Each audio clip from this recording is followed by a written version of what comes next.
دفاع المغرب عن استقلال شعب الجزائر.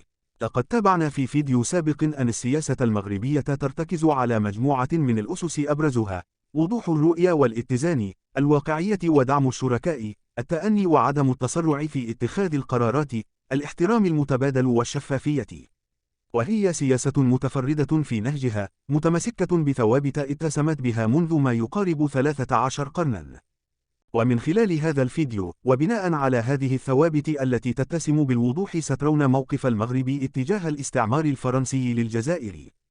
ففي نيويورك سنة 1957 ومن قلب الأمم المتحدة، طلب جلالة المغفور له محمد الخامس طيب الله ثراه باستقلال الجزائر عن فرنسا. فهذه من الشواهد التاريخية التي لا زالت شاهدة وتؤكد حسن نية المغرب مع جاره الجزائري، ومن بينها القرارات العديدة والخطوات التي قام بها جلالة المغفور له محمد الخامس لدعم الثورة الجزائرية من أجل حصول الجزائر على استقلالها. وأبرز مثال على ذلك، ولا زال موثقا بالصوت والصورة، هو الخطاب التاريخي الذي قدمه السلطان محمد الخامس في أروقة الجمعية للأمم المتحدة بمدينة نيويورك الأمريكية في 9 جنبر 1957، عندما أعرب عن ألمه الشديد اتجاه ما يحدث على أرض الجزائر الشقيقة من اتساع نطاق المعارك وإراقة الدماء، وطلب الأطراف المعنية بضرورة التفاوض وحق الجزائر في تقرير مصيرها والحصول على استقلالها.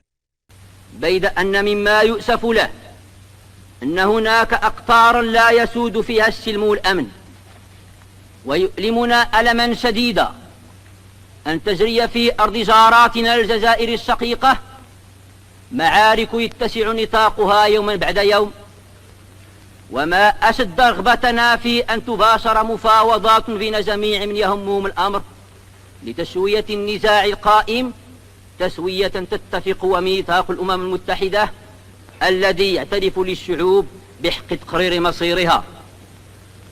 وليس من العسير على العزائم الصالحة أن تضافر جهودها مصطنعة في ذلك الحكمة وحسن الإدراك لحل هذا المشكل الأليم ولوضع حد لإراقة الدماء. إن أملنا لوطيد أن تصبح منظمتكم ملتقا لجميع شعوب العالم، ومجالا للاتصال بعضها ببعض، وموئلا للتشاور والحوار.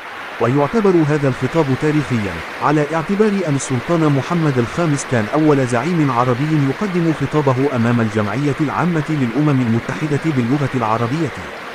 وجاء هذا الخطاب من السلطان محمد الخامس كجزء من العديد من المساعي والمجهودات التي قام بها قبل الخطاب وبعده من أجل حشد الدعم للثورة الجزائرية ودفع فرنسا للخروج من الجزائر، كما أنه قام بفتح الحدود أمام المقاومة الجزائرية للدخول والخروج والحصول على الأسلحة وعقد اجتماعاتها بالمغرب. ومن بين المواقف الأخرى اللاحقة والتي تظهر حسن نية المغرب اتجاه الجزائر، يتعلق الأمر برفض السلطان محمد الخامس التفاوض مع فرنسا لترسيم الحدود مع الجزائر، وفضل أن يتم ذلك بعد استقلال الجزائر ومع الأشقاء الجزائريين وليس مع المستعمرين الفرنسيين. وتعتبر المساهمة المغربية ودعم المغرب للثوار الجزائريين واحدة من أبرز العوامل التي أدت بعد سنوات قليلة إلى حصول الجزائر على استقلالها في سنة 1062 بعد أكثر من قرن من الاستعمار الفرنسي لتلك البلاد. لكن اليوم، ومنذ أن اعتلى عبد المجيد تبون رئاسة الجزائر، أصبح الخطاب السياسي الجزائري يتأسس على العداء للمغرب بشكل أقوى، ليس في الحاضر فقط، بل امتد أيضا نحو تشويه الحقائق الماضية والتاريخية، كالقول بأن المغرب كان دائما يحيك المؤامرات للجزائر دون أي سبب. إن هذا البلد الشقيق الذي دعمته المملكة بقوة في معركته من أجل التحرير يرمي بعرض الحائط، ومنذ 5 عقود الروابط الإنسانية والجغرافية والتاريخية والدينية والمصير المشترك بين الشعبين من خلال التحامل وبكل السبل المتاحة لعرقلة استرجاع المغرب لصحرائه. هذه الصحراء التي تعادي الجزائر المغرب في مغربيتها لم يكن لها وجود حتى مع مجيء الاستعمار الإسباني في 1884، لكن المغرب حسم هذه القضية ورد على المحرضين على الانفصالية والمرتزقة العاملين لحسابهم، وأيضا إلى كل مناصريهم القلائل الذين ما زالوا يحاولون عن جهل أو عدم أمانة أو بتواطؤ إيديولوجي التشكيك في سيادة المغرب على أقاليمه الصحراوية. فالمغرب كما قال صاحب الجلالة الملك محمد السادس نصره الله سيظل في صحرائه والصحراء في مغربها إلى أن يرث الله الأرض ومن عليها. إن حكام الجزائر بعدائهم للمملكة المغربية العريقة في التاريخ استحوذوا على مبدأ أممي، مبدأ تقرير المصير، وسخروه في نزاع الصحراء المغربية لخدمة أجندات معينة.